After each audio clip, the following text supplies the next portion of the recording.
A listing agent is a lead generator. A buyer's agent, for the most part, is in the lead servicing space. The listing presentation takes confidence. Like if you're going to walk into a home and you're not prepared and you don't have the confidence, you've got no chance.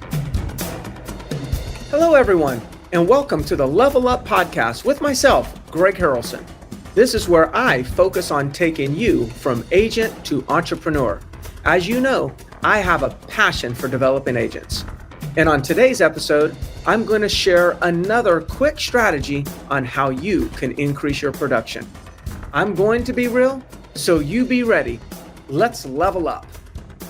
Hey everybody, it's Greg Harrelson here with my great friend and partner, Abe Safa. Of course, we're bringing you another episode, the Level Up Podcast. Abe, thanks for joining me again.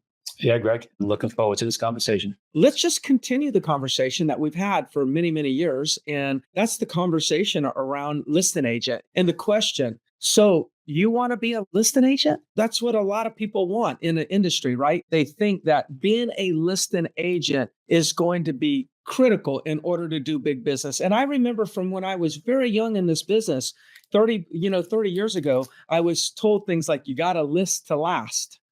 I get it.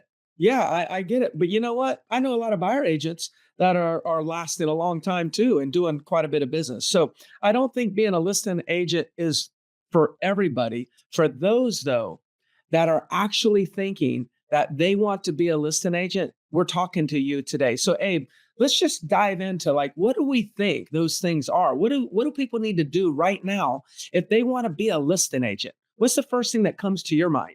Yeah, I think the first thing that comes to my mind is you've got to, to me, being a listing agent and really being what I think is a dominant listing agent, like someone that actually is going to do a good bit of business instead of just picking up a listing here and there. It's a commitment. The first thing I think you've got to do is actually just declare it and decide that, hey, this is what I'm going to do. Because it's a completely, you might agree with me on this or not, but it's a completely different business. It's a different model. It's a different approach than if you're someone that works buyers. To me, it's like a whole different mindset. It's a whole different daily routine. It's all different activities. So it's a commitment. So I think the first step is okay, if that's what you really want, and like you said, it's not for everybody. I'm sure if you ask agents, sure, I'd love to take more listings, but if you're really, really serious about becoming a listing agent, then you got to take the plunge. I think it starts there. Yeah, I think you're raising a good point. One of the things that crossed my mind as you were talking is what is a listing agent? And here's what I think it is. A listing agent is a lead generator. What is a buyer's agent? A buyer's agent, for the most part, is in the lead servicing space. A listing agent is in the lead generating space. Now, let me explain. Most buyers come in without an outbound call. In other words, they come in through an online portal, maybe your website. You capture the lead. They come in off of a sign call. Maybe they come in in an open house. In other words, we do something and buyers come to us and then we service them. That by no means diminishes the value of a buyer's agent. I'm just saying that they're more on the servicing model. And then you got listing agents. Listing agents, they don't have anyone to service unless they generate. So listing agents are lead generators. We can call it prospectors if we want, but they're lead generators. And I think when it comes down to there's a difference, I think that's the fundamental difference right there is you want to be a listing agent? Do you want to be a lead generator? And sometimes when you say, do you want to be a lead generator to somebody that says, I want to be a listing agent, now all of a sudden they don't really want to be a listing agent. So I just think for somebody at the most basic level that's having these kind of conversations, they need to ask themselves, are they interested in being a lead generator? Because that's what a listing agent is. What do you think? Yeah, 100% agree. And that's a great distinction you just made. Now, that doesn't mean all you buyer's agents out there, that doesn't mean that you guys can't or don't generate. Sure. Like you can still generate, right? But for the most part, most people that work buyers are taking leads and converting them. They're not generating leads for the most part. Yeah. You can't get away with that if you're trying to be a listing agent. Like you can't just be a converter because the leads don't come in and they don't flow like buyer leads would. So you, like Greg said, you have to actually be out there generating. Like that has to be that's your bread and butter. That's your foundation if you're going to be in that business. 100%. You know, when we start thinking about okay, what do they need to do right now? If they want to be a listing agent, what do they want to do right now or need to do right now? I mean, I think one of the basic rules that we would say or things would be they have to have a daily prospecting routine, right? So it's like one of the first things that we would even say that one needs to do if they want to be a listing agent is a daily routine for lead generation. That's kind of why I speak on that. What are some other things that somebody would need to do right now if they want to start being a listing agent? Yeah, so it starts there. Like that's to me, that's the base. Is like you base everything around your lead generating. So your whole schedule is based around that. So what does that mean? You block out time for lead gen. You block out time for improving your skills, so you can actually generate better. And then you block out a lot of time for improving your skills, so you can actually convert better. So it all has to do with, okay, I'm breaking up my whole schedule and building it around lead gen. Like that's the base. And then from there, okay, how do I become a better lead gen? Will I improve my skills? And what does that take? Your conversations. So conversation is so critical in being a listing agent. You've got to be able to get into a conversation. You got to be able to dig deep with people and really get to the root of their motivation and what they're thinking. They're not going to be as open as buyers in telling you what they're looking for or what they want. You know, that's the challenge with being a listing agent. These sellers aren't going to just come out and say, "This is what I'm doing." It's like it takes some really good communication skills and being able to dig deep and get past the surface level conversations and figure out what their true motivation is, if any. Yeah, you know, I think buyers. I've said this. You know, buyers buy off emotion and sellers sell off logic. Mm-hmm. So if you want to be a listing agent, it's going to be important to use logic in your presentation, in your communication. You know, justify the things that you're saying because they're not like emotionally buying a new home and experiencing those feelings of what it's going to be like to be in this bigger home or this home on this lake and whatnot.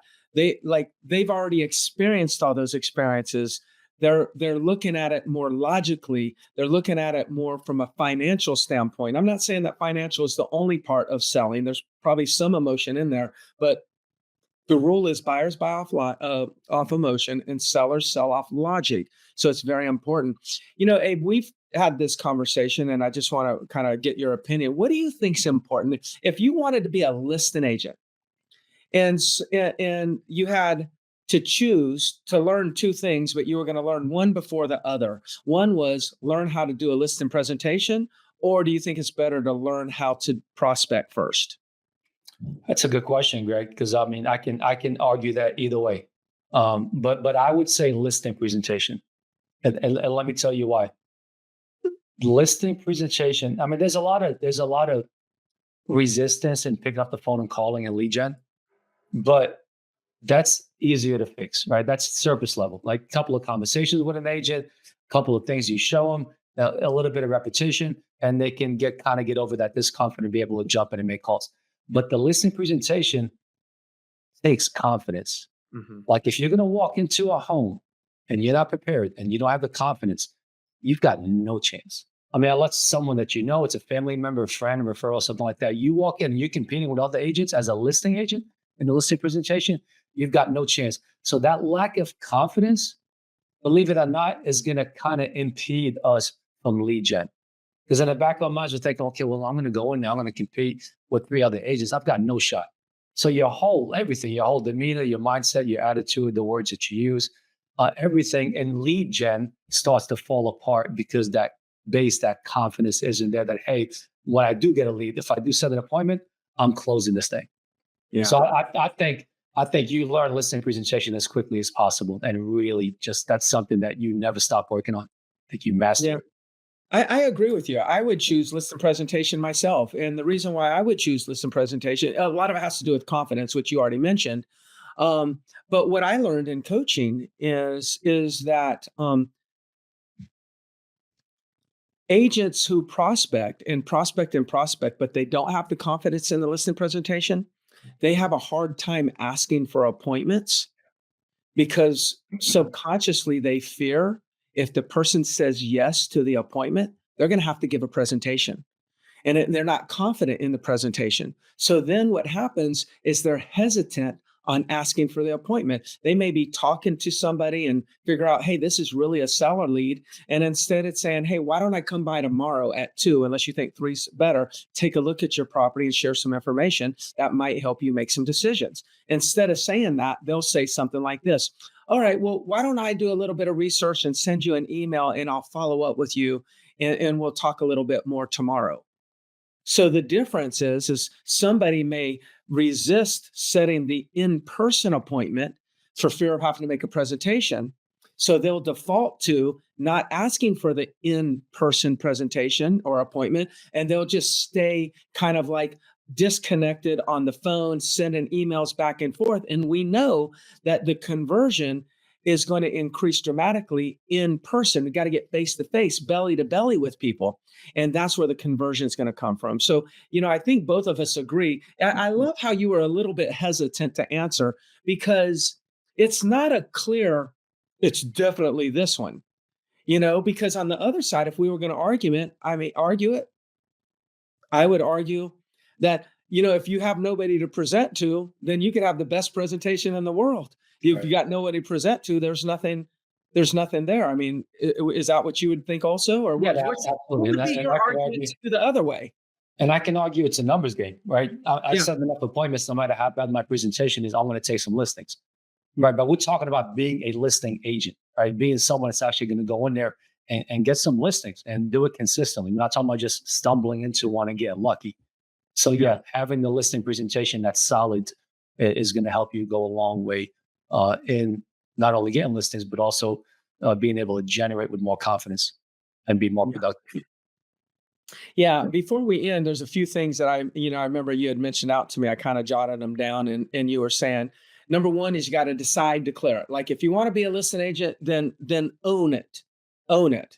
It's like, okay, I'm going to be a listing agent, and then start taking on the role and the characteristics and, the tactics and strategies. Of course, we talked about building prospecting as a routine. You talked about knowing the market. What do you mean knowing, like having the knowledge of the market? I know what you mean, but explain to the audience what you mean by that a good listing agent knows the market. Yeah, you have to have a really, really good sense of what's happening in your local and national market. But I would say 90% local, 10% national. You don't have to know a lot of stats about national stuff, but you've got to know your market. Like you've got to know what the inventory is. You have to know how sales are in the market, like what's selling, what neighborhoods are hot and what's not. You got to be able to walk into an appointment and present price. Right. That's one of the most important things to sell is like, okay, you got to be able to go in there with confidence and show them data that, hey, this is what the range would be for your home. So you can't do that without knowing the market. And if you don't have at least a good foundation of market knowledge, you get exposed real quickly in a listing presentation, real quick. Yeah. And, I said earlier, this matches up. Now that I hear what you're saying, it matches up with the seller sell-off logic. Mm-hmm. Right. I'm saying seller sell-off logic. You're saying a listing agent better know the market, because knowing the market, understanding that data on a local level, on a national level, is you're going to be better suited to present logic to a seller. And that's what the seller wants to hear. They need to understand not just what you're saying or what you're suggesting. They need to know why you're suggesting it. And it helps to have a little bit of backup, some third-party information for most people to kind of get them to trust that you know what you're talking about. That's great. Abe and I, some of you don't know, but some of you do. Abe and I have a coaching company called Agent Success Academy. And the whole entire theme around the Success Academy is for us to help you be a listing agent. We have agents that are 1.5 years in the business that are taking 15 plus listings every single month that are in the Agent Success Academy. There's numbers of them that are taking 10 plus every single month. So if you're interested in increasing your listing side business, you need to check out Agent Success Academy. Abe, thank you again for being here with me just about every week. If one of us are out of town, sometimes we struggle, but we pretty much do it every week. And for those of you that are, enjoying the conversation that Abe and I are bringing, please subscribe and, hit that subscribe button so you get a notification when we go live and when we post another video. And if you ever have any suggestions on topics that you would like to hear Abe and I discussing, put it in the comments. We'll check it out. And we'll put that on the list because we want to deliver the content that you want delivered. Abe, thank you so much for being here, and we'll talk to you again in a week. Enjoyed it, Greg. Thank you all for watching.